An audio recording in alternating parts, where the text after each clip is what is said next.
What's up, guys? So my entire mission when launching private practice skills was to make sure I offered you the tools that I wish I had when I first got started in private practice. So I thought, no better topic to cover than to name the mistakes that I made when I first got started in private practice. So stay tuned, because in this video, I'm going to outline my top 4 mistakes when first starting out in private practice. Inappropriate.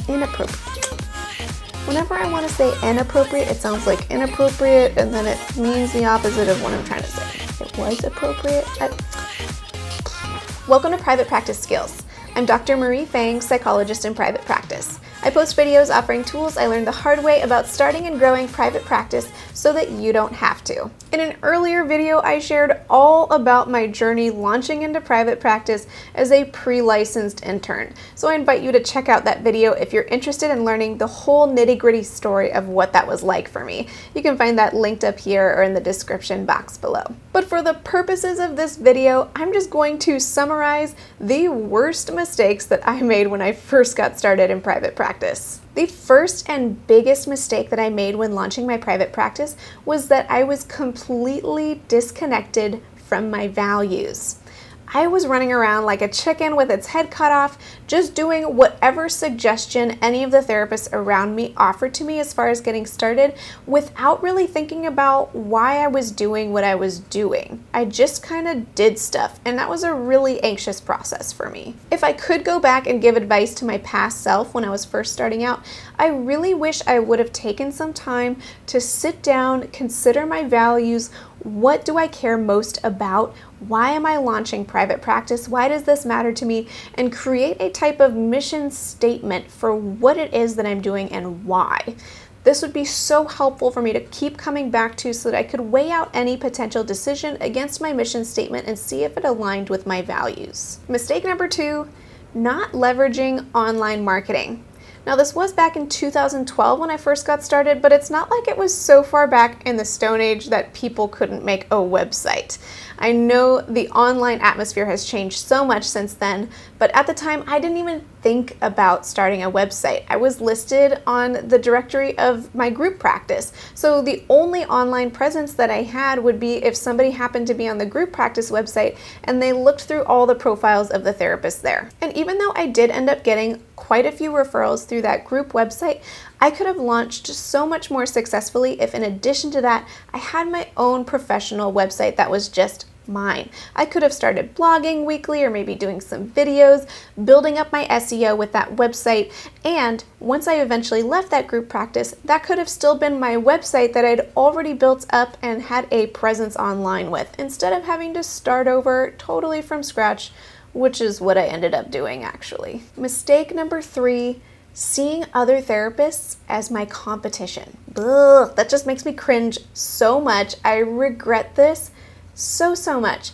Back when I started, I saw other therapists as my competition, and it was almost like if somebody else got a client, it's like they took that client from me. Or if somebody else was having success in private practice, it was meaning that I was now getting less success because they were having that success. But this is such an unhealthy and unhelpful way to see things. I wish instead that I saw my fellow therapists as my allies, my friends, and my referral sources, because that's the reality, is we all refer to each other. And I wish that instead, when I saw that another therapist was having success in private practice, that I would see that as a testament to the kind of success that I could have, which is completely true. And yes, all of us can have success in private practice. Mistake number 4, undervaluing my services. Even though I was an intern when I was first starting out, and so my supervisor helped to make sure I charged the right rate, I still really felt inadequate about charging that rate. I felt like I wasn't worth that much.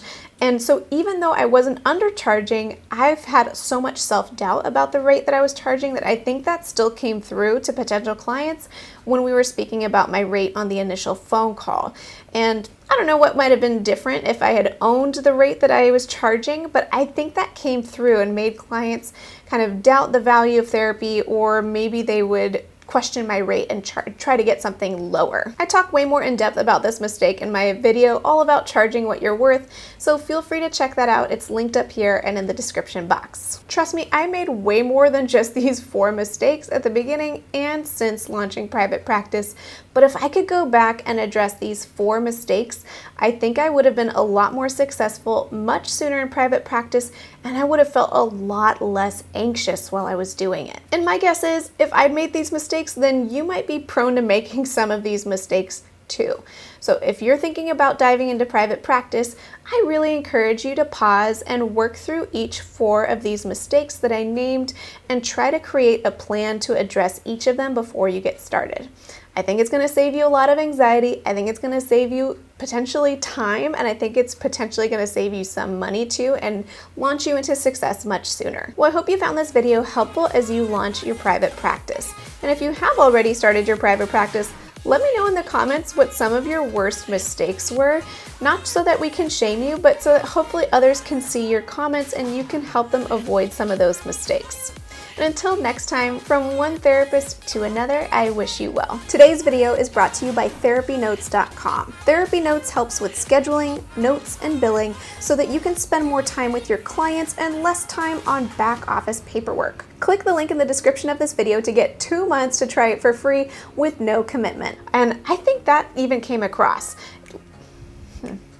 So feel free to learn more about that in the description up here.